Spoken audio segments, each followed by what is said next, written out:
I want family leave paid for by me. I don't want to pay off my student debt. You pay it off. Yeah, I want money for every kid I have for the rest of their lives and my life too. Yes, I want free health care. All those doctors and nurses and medical assistants who breaking their ass in school, they work for me. When I go in, they have to serve me. The hell is this? No. Go. Republicans argue Democrats should pass it themselves through reconciliation because the GOP doesn't support future spending bills. We will support a clean continuing resolution. We will not provide Republican votes for raising the debt limit. The Republican Party has now become the party of default. The party See what a sleazeball this guy is? How is it the party of default? How is it the party of default when the government takes in, now I think it's closer to $400 billion a month, and spends no more than 15% of that on debt service?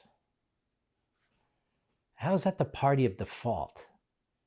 Go ahead. We obviously are still in the era of Trump. Here's a party that spent like drunken socialists. You talk about... Oh, gee, how many times have I said drunken Marxists? Joe Scarborough has never had an independent thought in his life. It's impossible. Look at him. Go ahead. Socialists. This Republican Party spent like drunken socialists over the past 5 years. They racked up record levels of deficits, record levels of debts. The bills that Donald Trump and Mitch McConnell approved, the budgets, the largest budgets in the history of the Republic. Until now. And you know what's interesting about this? Because he's such a serial liar. The Democrats wanted to spend more. Many Democrats voted against these bills because they weren't spending enough money. This fool knows that. He served about 14 minutes in Congress. So the Democrats voted against it. They wanted more spending. And there's no end to it. So, of course, the Republicans were out of control. I'm one of the few people on radio who even acknowledged it and talked about it. But that said, that doesn't give a pass to people who want to spend far more. What does that have to do with anything?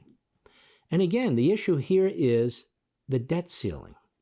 It's the debt ceiling, not the spending ceiling. The debt ceiling. Enough money to pay off debt service and much, much more. Go ahead. The Republican budgets were the largest in the history of the Republic and ran up record deficits and record debt. And that's the bill, actually, that has come due now. No. The bill on the debt service has come due now on the past spending. But what he's doing there, the sleight of hand, what's very sleazy about what he's doing is he's trying to get you to believe that the bill that's come due now is for to fund all the programs of the past. No, that borrowing already took place. You're talking about the debt service, the debt service, the debt service, the debt service. And by the way, it doesn't just include the time Trump was president. It goes all the way back to the New Deal. The debt service it's an accumulation of debt. And so it's just remarkable to hear people who support Biden, support Bernie Sanders, who are on MSNBC, who think the sky's the limit when it comes to the government and government action and spending, to look at the Republicans and what they did. It's one thing if I do it, right? As a constitutional conservative, to say, what are the Republicans doing? Which is why I'm not a big fan of the leadership of the Republican Party and so forth. It's quite another when they use their platform on MSNBC to do it, when they're pushing an entirely American Marxist agenda that would spend us into oblivion, and they're doing it now.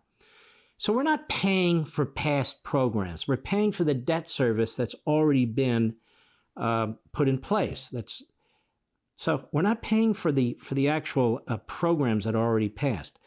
What the Republicans are saying is we have enough money to pay for that debt service, but we're not going to increase the debt ceiling to include all the monies the Democrats now want to spend. And they have the votes to do that if they want to. We're not participating in that. You don't allow us to participate in this $5.5 trillion monstrosity. You're cutting us out of the process.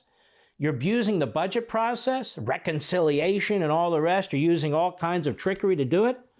And now you want to say, oh, yeah, we'll go along. We'll raise the debt ceiling. And the best Scarborough can do is say, you know, Republicans spent like drunken socialists. I can't say drunken Marxists because Levin says that, but drunken socialists. And this raising the debt ceiling is really for money we've already spent. No, it's meant for debt service that has already been incurred. For more, sign up for LevinTV.